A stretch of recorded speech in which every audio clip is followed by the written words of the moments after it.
Պարոն Չարչյան, նախ ինչպես եք վերաբերվում, ինչպիսին է ձեր գնահատականը տեղի ունեցող զարգացումներին, իշխանություն եկեղեցի այս տարվա հարաբերություններին։ Խիստ բացասական։ Ինչի, որովհետև այսօր մենք տեսնում ենք, որ հայ ժողովուրդը, հայ պետականությունը կանգնած է գոյաբանական խնդրի առջև, լինել թե չլինելու առջև է կանգնած։ Եվ այսօր իշխանություն եւ եկեղեցի հակամարտությունը միայն խարխլում է մեր պետականության հիմքերը։ Անկախ նրանից, թե ում կողմից է դա խրախուսվում եւ ում կողմից է դա այդ կրակի վրա լիուղ լցվում կամ բենզին լցվում, չգիտեմ ինչպես ուզում ենք ասենք։ Դա խարխլում է մեր պետականության հիմքերը եւ խարխլում է մեր ազգային արժեքների հիմքերը, խարխլում է մեր ազգային ինքնությունը։ Ինձ համար շատ ցավալի է տեսնել սա եւ ինձ համար շատ ցավալի է ընկալել, որ հասկացություն պետության, իշխանության եւ եկեղեցու միջև չկա եւ իշխանությունները հակասահմանադրորեն ապօրինի փորձում են մտնել նաեւ այս դաշտ։ Արդեն խոսում են կաթողիկոսի կողմից վեհարանը ազատելու, այսպես ասենք, ըստ Նիկոլ Փաշինյանի հանրային պահանջի մասին։ Գիտեք, չպետք է ուշադրություն դարձնել այն բաներին, որը որ մեր ուշադրության արժանի չեն, այն խոսույթներին, որոնք որ արժանի չեն մեր ուշադրությանը։ Չպետք է ուշադրություն դարձնել վայրահաճություններին, ում կողմից էլ որ դա չարվի եւ միշտ պետք է առաջնորդվել հետեւյալ սկզբունքով՝ մոռանալ հերոստրատին։ Բայց Նիկոլ Փաշինյանը փորձում է քաստինգը արդեն հայտարարել, փորձում է ազատել վեհարանը։ Իսկ ինքը կարող է դա անել։ Բայց արդեն կոչ է, չէ՞, անում ժողովրդին։ Շատ բան է անում, իսկ ով իրան լսեց։ Ով լսեց, կոչ էր անում մյուս կրոնական միավորներին, բոլոր կրոնական միավորները միաբերան, միանշանակ ասեցին, որ չեն միանա հայ առաքելական Սուրբ եկեղեցու դեմ պայքարին։ Միգուցե դրա հետ է կապված, որ արդեն որոշորեն ստատուս չի գրում Նիկոլ Փաշինյանը։ Գիտեք, այդպիսի տեխնոլոգիա կա, որ փորձում են օվերտոնի պատոհանը բացել, տեսնել կկարողանան, թե չեն կարողանա։ Երբ որ տեսնում են, որ մի թեթև ուժը կարող է հաղթել իրենց ուժը, մի թեթև ատամը կարող է գցել, փորձում են առաջ գնալ։ Բացեցին օվերտոնի պատոհանը, տեսան, որ հայ առաքելական եկեղեցին եւ ներքուստ եւ ժողովրդի կողմից շատ կուր է, շատ միահամուռ է, տեսան թե ինչ էր կատարվում օդանավակայանում, երբ որ ասեղ գցելու տեղ չկար, վեհապարին գիշերը ժամը 2-ին դիմավորելու ժամանակ, երբ որ տեսան, որ իրենց այս ապօրինի գործողությունների, անհիմն գործողությունների հետևանքով եւ պատարակների մասնակցությունը կրկնապատկվել է, եռապատկվել է, ես երեք պատարակի էի Մայրաթոռում, Մայրաթոռի տաճարը, մայր տաճարը ամբողջովին լի էր եւ ասեմ, որ Մայրաթոռի ամբողջ տարածքում բազմահազար ժողովուրդ կար։ Տեսեք, այսինքն դուք կարծում եք հարցն է արհեստական, օրինակ, որ որոշ հոգեվորականներ ըստ իշխանության ուսակրոնության ուխտը խախտել են, թե առհասարակ նման բան չէր կարող լինել։ Գիտեք, ես այդ ուսակրոնության ուխտը խախտելուն ընդհանրապես չեմ ուզում պատասխանել, որովհետեւ դա աշխարհիկ տիրույթում չէ։ Դա մեր եկեղեցական տիրույթում է եւ թող իրենք իրենց միջ որոշեն այդ ուխտը խախտել են թե չեն խախտել եւ այդ ուխտը խախտելու համար ինչ պատասխանատվություն պետք է ենթարկվեն։ Դա իմ մտքի տիրույթում չէ։ Դա սոսկ եկեղեցական տիրույթում է։ Մենք գիտենք, որ դուք վեհապարի հետ բավականին մտերիմ եք։ Ես եկեղեցապատկան, ես Իզմիլյան հիվանդանոցի միակ բաժնետերը հայ առաքելական Սուրբ եկեղեցին է, իսկ ես եկեղեցապատկան կառույցի ղեկավար եմ։ Այնքանով որ մեր մտերմությունը այո խոնարհվում են վեհապարի առջև, որպես հայ առաքելական Սուրբ եկեղեցու առաջնորդ, որպես օծյալ կաթողիկոս, որպես մարդ, որը որ ահրելի մեծ աշխատանք կատարեց եկեղեցու համար, նայեք այսօր եպիսկոպոսած դասին, նայեք այսօր հայր սուրբերին, կուսակրոններին, նայեք այսօր եկեղեցուն, մինչև վեհապարի գահակալությունը մայրաթորի տարածքում կար ընդամենը 16 շենքշինություն, հիմա 35 ավելի եւ ավելի զարգանում է։ Մտեք եկեղեցի եւ հիշեք 25 տարի առաջ, 26 տարի առաջ ինչ էր կատարվում։ Լսել եք այդ խոսքը։ Դե գլուխները պատով են տալիս, ասում են, ներողություն։ Ով որ այդպես ասում է, դա ես չգիտեմ ով է ասել, ինձ չի հետաքրքրում ով է ասել։ Ա դուք եք ասում, հա, որ Նիկոլ, ես չեմ լսել տենց բան, հա։ Կառավարության ես այդպես բան չեմ լսել։ Համաձայնել էին օրինակներ էին բերում։ Ով համաձայնվել է ինքը իր մտահորիզոնով է եւ իր գիտակցության սահմաններում է դատում եւ անցալում խնդիրը։ Իսկ ինչ վերաբերվում է այդ որոշապի անկված կամ պիսանկված եկեղեցիներին, ասեմ ձեզ, որ դրանք գտնվում են ոչ թե Մայրաթոր Սուրբ Էջմիածնի, այլ կրթության գիտության նախարարության բալանսի վրա եւ պարտավոր է վերականգնել հենց ինքը կառավարությունը դրանք։ Եվ ասեմ ավելին, որ բազմիցս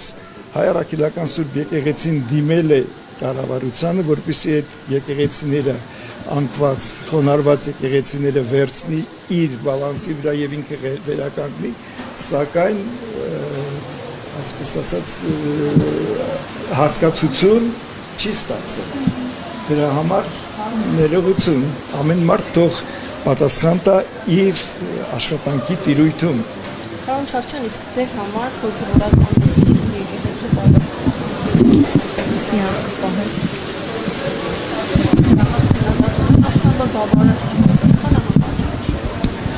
Ինձ համար խիստ դրական էր այդ պատասխանը, շատ մտածված, շատ խոհեմ եւ այդ պատասխանի մեջ պարունակում էր նաեւ ինչ որտեղ իրավիճակը հանդարտացնելու խնդիր, որովհետեւ ես իմ կյանքի գերագույն դասը ստացել եմ այն օրը, երբ որ փոքրիկ էքսկուրս անեմ, հա, այն օրը, երբ որ վեհապարի անձի դեմ գնդեվազում ոտնձգություն եղավ։ Մենք երեկոյան գիշեր ժամը 10-ին Մայրաթորում սպասում էինք վեհապարին, վեհապարն եկավ, մոտ 2-3 հազար մարդ էր հավաքված։ Եվ այդ ժամանակ մարդիկ ասեցին, որ գնանք քայլերթով Էջմիածնից դեպի իշխանություն, դեպի հանրապետության հրապարակ, դեպի կառավարության շենք, բոլորին հանդարտացրեց, բոլորին վեհապարը խնդրեց, որ հանգիստ լինեն, ապա դրանից հետո գիշերը ժամը 2-ն էր 7 հոգով 7 անձով վեհապարի մոտ թե էինք խմում, ինչ որ մեկը համարձակվեց ասել վեհապար, վաղը հայտարարություն տանք, որ ձեր անձի նկատմամբ այսպիսի բան են արել, ասեց չփորձվեք երբեք։ Մի մոռացեք, որ ես համայն հայության ամենայն հայոց հայրապետն եմ, անգամ այն մոլորյալների, ովքեր որ իմ անձի նկատմամբ այսօր ոտնձգություն են արել։ Այս սա է իմաստությունը, սա է մեծությունը, սա է հայրապետությունը եւ Մայրաթորի վերջին պատասխանը այս ոճով էր, այս դիրքերից էր արված։ Եթե ընտանիքում զավակներից որևէ մեկը ինչ որ չարություն է անում կամ ինչ որ օրինազանցություն է անում կամ զանցանք է գործում, հայրը պետք է մնա իր բարձր մակարդակին, ինչպես դա արվեց Մայրաթորի կողմից, ինչպես դա արվեց հայրապետի կողմից։ Չարչյան իսկ արիք ունեցել եք այս ընթացքում վեհապարի շփում ունենալու եւ առերևույթ բավական հանդարտ, բայց արդյոք իրապես չի խռովում այս իրավիճակը նաեւ իրեն։ Գիտեք, վեհապարը նույնպես մարդ է, իր բոլոր հույզերով, իր բոլոր այն ինչ որ բնորոշ է մարդուն անձին։ Սակայն վեհապարը այնքան մեծ է եւ այնքան իրապես վեհ է, որ երբեք ոչ մեկին ցույց չի տալիս։ Այո, մի քանի անգամ, 3 նույնպես հանդիպել եմ։ Դրանից մի օր առաջ նույնպես հանդիպել եմ վեհապարին։ Վեհապարը իր բարձրության վրա է եւ իր հանդարտության վրա է եւ իր հույսն է առաստված։ Պարոն Չարչյան, այո, ձեզ։ մի այսպիսի հարց նախ տարօրինակ է իսկապես որ բժիշկները չեն արձագանքում, որովհետև Իսկ ով ասես չեն արձագանքում։ Թույլ տվեք շարունակել, հաճախ են Փաշինյանի ելույթները ոչ adekvat համարել մի շարք մարդիկ, այդ թվում իրավաբաններ։ Ես չեմ կարծում իհարկե, շատերը չեն կարծում, որ ինքը իրեն սրախոթող է անում, բայց մյուս կողմից այստեղ կոչ արվեց նախ բժիշկներին կազմակերպել այսպիսի մի քննարկում եւ վերլուծել նրա վարքագիծը արդեն ձեր մասնագիտական տեսանկյունից, մյուս կողմից բժիշկները հասարակության մեջ մտավորականության բարձր շերտ են համարվում, նորակով շերտ են համարվում։ Բժիշկները լինում էին միտինգներին, բայց բժիշկները այսօր ավելի ակտիվ չարձագանքեցին վեհապարհոր դեմ, եկեղեցու դեմ այս զազրախոսությանը եւ արշավին։ Ինչ ասեմ, որոշակիորեն համաձայն եմ ձեզ հետ, այո, համաձայն եմ ձեզ հետ, բայց այն որ ձեր ասեցիք ձեր հարցի առաջի հատվածը, դա ավելի շատ իրավական տիրույթում է գտնվում եւ ոչ բժշկական տիրույթում, որպեսզի կարողանան որևէ մեկին որևէ եզրակացություն տալ կամ որևէ մեկի արարքին բուժական եզրակացություն տալ, բժշկական եզրակացություն, դրա համար պետք է լինի փորձագիտական հանձնաժողով։ Այսինքն Փաշինյանին նրա առողջական վիճակը եւ նրա խոսքը գնահատելու համար պիտի փորձագիտական Այո, մնացյալ բոլոր եզրակացությունները դրանք գտնվում են անձնական ընկալման տիրույթում։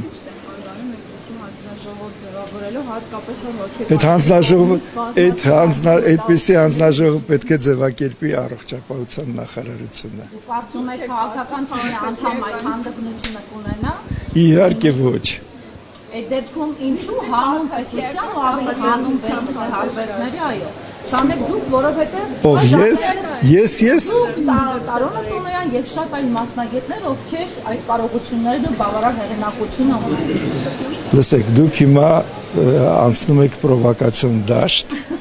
Ես չեմ ուզում ձեզ պատասխանել, որովհետև իմ պատասխանը կարող է շատ կոշտ հնչել ձեզ համար։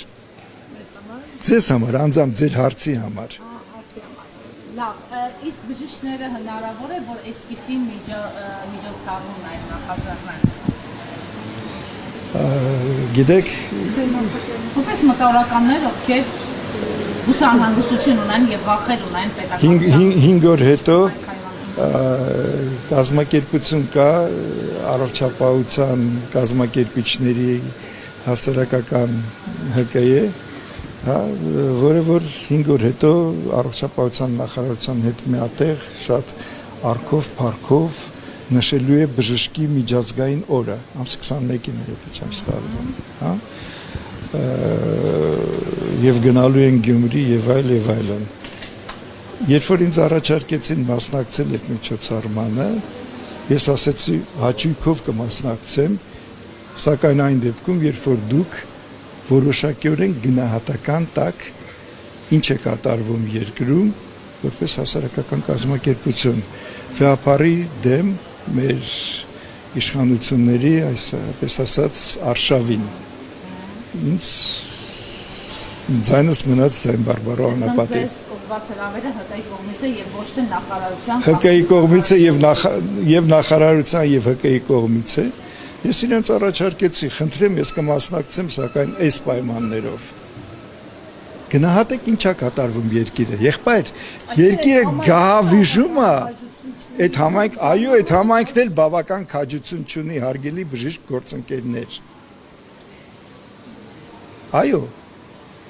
Երկիրը գահավիժում է, դուք իրար մեդալ եք տալիս ու թուղթ եք տալիս, ինչ որ պատվոգիր եք տալիս։ Երևի գումարներով։ Չգիտեմ, այդ արդեն բացարձակապես ինձ չի հետաքրքրում։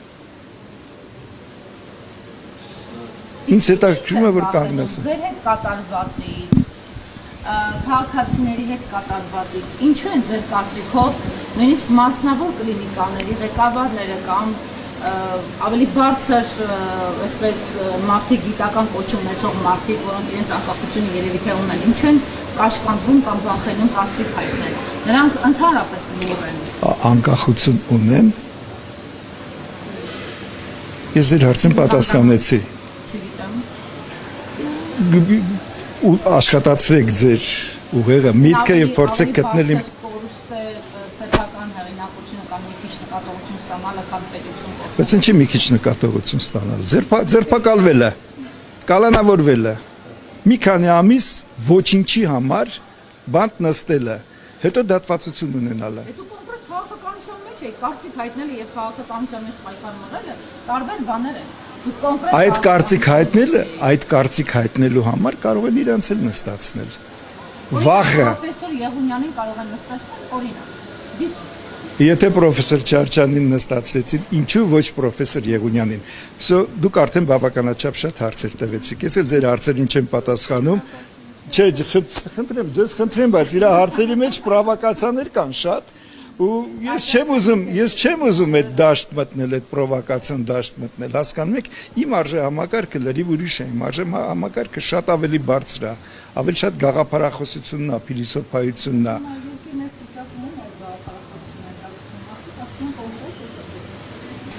Այ դուք ներեգություն, բայց հիմա կոշտ ասեմ։ Դուք հիմա շատ անգրագետ հարց տվեցիք, որովհետև եթե չլինի գաղափարախոսություն, եթե չլինի փիլիսոփայություն, եթե չլինի արժե համակարգ, բնականաբար երկիրը կտապալվի։ Այդ երկիրը տապալված է։ Սրանից մեծ գաղափարախոսություն հանուն պետության պետության է գնում։ Այո, այդ գաղափարախոսությունը պետք է մտնի մեջը, որ գնան։ Եթե չլինի այդ գաղափարախոսություն, եթե այդ արժե համակարգը չլինի, ոչ ոք չի գնա։ Պետք է ձևավորել արժե համակարգ, պետականամետ ազգային արժե համակարգ։ Ինչ որ այսօր մենք անում ենք, իմիջայլոց, ասեմ հայոց տնով, մենք ստեղծել ենք հայոց տուն, թույլ տվեք խոսել, հա մի ընդհատեք, երբ որ դուք հարց տալիս եք, ես ձեզ չի ընդհատում։ Այսօր մենք ձևավորել ենք հայոց տուն գաղափարախոսական արժե համակարգային հարթակը, որով որ մենք փորձում ենք պահել արժե համակարգերը, որոնք Արժե համակարգից եք խոսում, բայց տեսեք նույն վարչապետի տիկինը նույն բառերով խոսում է, ստատուսներ է գրում ու մարդկանց ովքեր կարծիք են արտահայտում։ Ջանս, ինձ վարչապետի տիկնոջ խոսույթը չի հետաքրքրում։ Բայց շատ քաղաքացիների, եթե ձեզ չի հետաքրքրում, դա էլ է։ Ինչ այդ ձեզ դուր է գալիս այդ խոսույթը, այդ Քաղաքացիների շատերին, եթե նայեք, կոմենտներում շատերը պաշտպանում են եւ սատարում են այդ ամեն ինչը, դա էլ արժե։ ամեն մարդ իրանք ունի իր կարծիքն ունենալ, ես այդ քաղաքացիներին ոչինչ չեմ ասում։ Ես ասում եմ, որ հայ ազգը բազմա հազար տարիների պատմություն ունեցող ազգ է։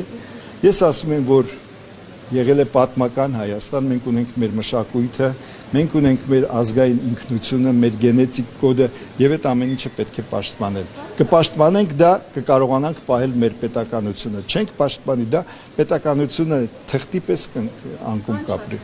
Շատերը վախենում են խոսել, արտահայտվել, որովհետև վախենում են քրեական գործերից։ Հիմա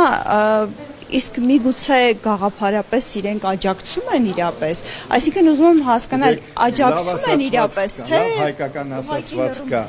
ասում եմ եզը որ ընկավ, դանակավորները շատանում են։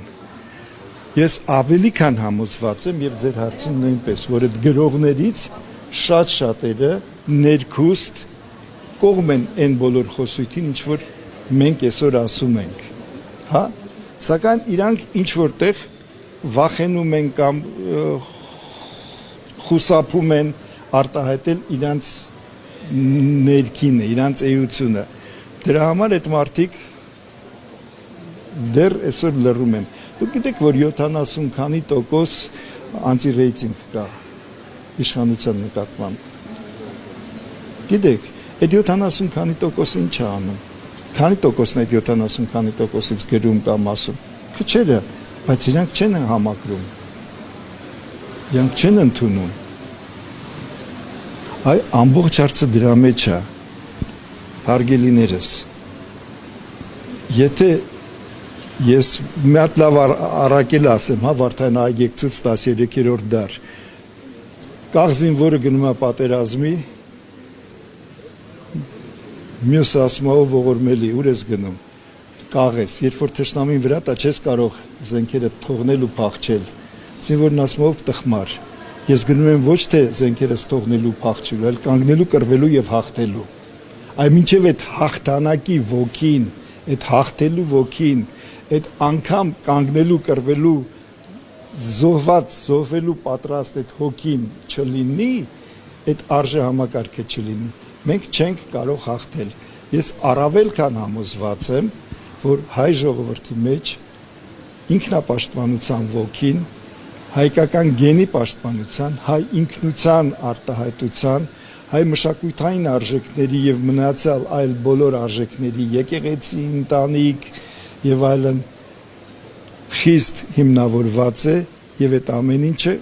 չի կարող կոտրվել, չի կարող ոչնչանալ։ Հետևաբար հայ պետությունը, հայ ժողովուրդը, հայ ազգը ապրելու է եւ հարատևելու է։ Շնորհակալություն։